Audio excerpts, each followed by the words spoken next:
अस्सलाम वालेकुम, welcome to Asha recipes. आज मैं आपके लिए कीमे को अच्छी तरह से धोने की, यानी कि इस तरह से धोने की कि उसकी स्मेल वगैरह बिल्कुल ख़त्म हो जाए, उसकी तरकीब लेकर आई हूँ।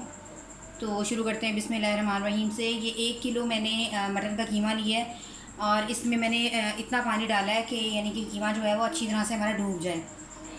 क्वार्टर कप मैंने सिरका लिया है, आप चाहें तो लेमन जूस भी यूज़ कर सकते हैं। ये डाल दूँगी इसमें और तकरीबन 15 से 20 मिनट के लिए मैं कीमे को अच्छी तरह से यानी कि ढक के रख दूँगी। जितनी देर में इसकी स्मेल वग़ैरह जो है वो काफ़ी हद तक जो सिरका है वो ख़त्म कर देगा। तो 10 मिनट बाद या 15 मिनट बाद हम इसको देखते हैं। हमारे कीमे को 10 मिनट हो गए हैं। आप देख सकते हैं कि इसकी जो चिकनाई वग़ैरह है वो काफ़ी हद तक ऊपर आ गई है। कुछ लोग समझते हैं कि अगर आप कीमे को बहुत ज़्यादा धोएंगे, वॉश करेंगे तो उसकी जो ताकत है वो ख़त्म हो जाएगी। ऐसा नहीं है। खून जो है जितना ज़्यादा अच्छे तरीके से निकला होगा उतना ही ज़्यादा वो हमारी हेल्थ के लिए अच्छा होगा, चाहे वो कीमा हो चाहे वो गोश्त हो। सिरके में डूबे हुए इसको तकरीबन को 10 से 12 मिनट हो गए हैं। मैंने एक स्टेनर लिया है और एक दूसरा बॉल लिया है, उसमें मैं कीमे को स्टेन कर लूँगी एक दफ़ा।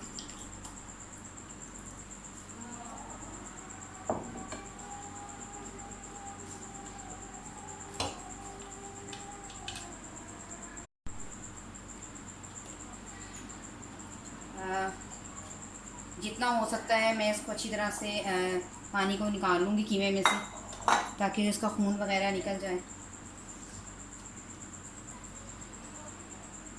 एक और बॉल में डाल दें, इसी तरह बाकी कीमे को भी डाल दें।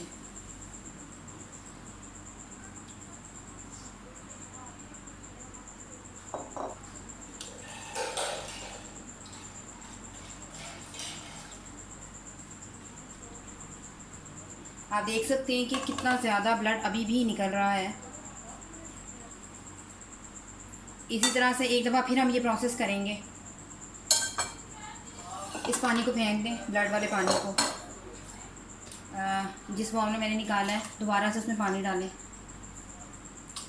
आप चाहें तो नल के नीचे भी इसको वॉश कर सकते हैं, लेकिन सिर्फ आपको दिखाने के लिए मैंने ये इस तरह किया है ताकि हमें पता चले कि कीमे में कितना ज़्यादा ब्लड होता है, जो नहीं होना चाहिए पकाने से पहले।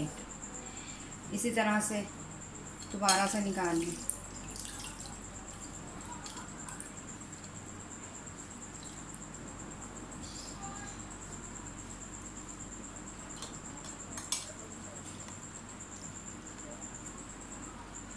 आप चाहें तो किसी मलमल के कपड़े से भी निचोड़ सकते हैं इसको, लेकिन मैं स्ट्रेनर में कर रही हूँ।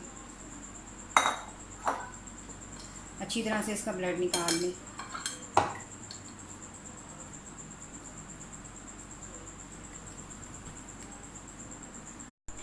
कीमा जो है वो हमारा बिल्कुल साफ़ हो गया है। ब्लड इसमें से अच्छी तरह से निकल चुका है। आप इसको चाहें तो मलमल के कपड़े से भी और अच्छी तरह से निचोड़ सकते हैं। कीमा हमारा पकाने के लिए बिल्कुल रेडी है। उम्मीद करती हूँ मेरा आज का ये तरीका आपको पसंद आएगा। अगर आपको मेरा ये तरीका पसंद आया तो प्लीज़ मेरे चैनल आशा रेसिपीज़ को सब्सक्राइब ज़रूर कीजिए। अगली रेसिपी तक के लिए अल्लाह हाफ़िज़।